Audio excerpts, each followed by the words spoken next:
Hello everyone, my name is Sophia and today I'm going to continue part 7 of my day 7 of Little House in the Big Woods.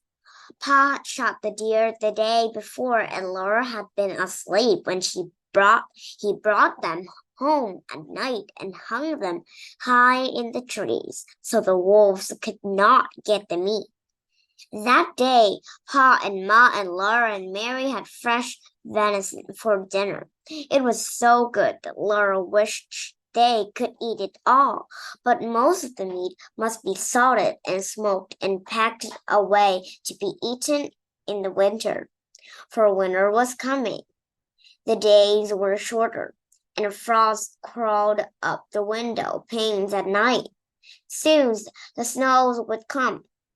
Then the log house would be almost buried in the snow drifts, and the lake and the streams would freeze in the bitter cold weather.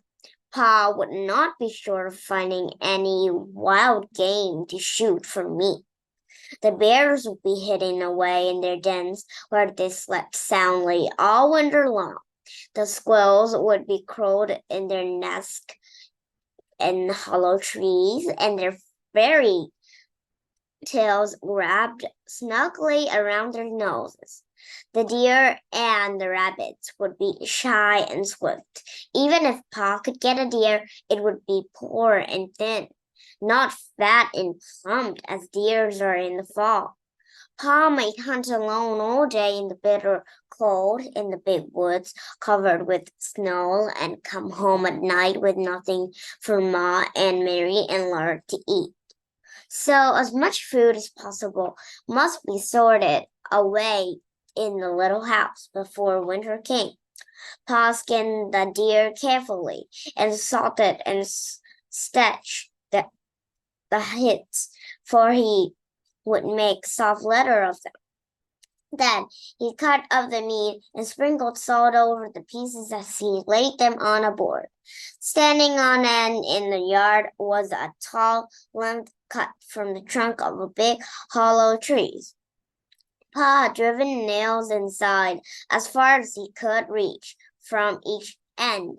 Then he stood it up, put a little roof over the top, and cut a little door on one side near the bottom.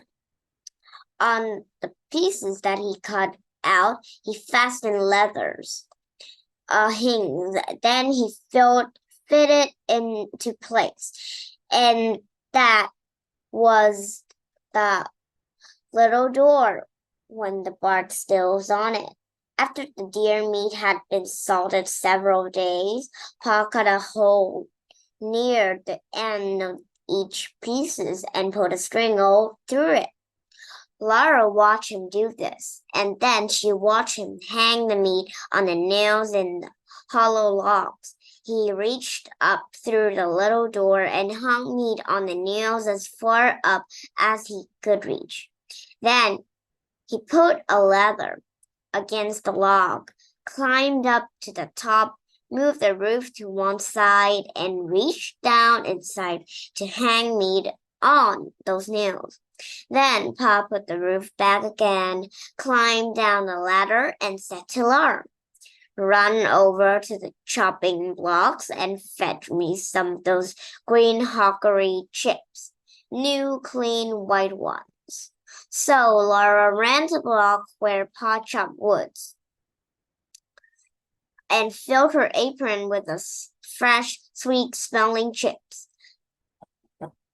This is the end of my day 7. See you next time.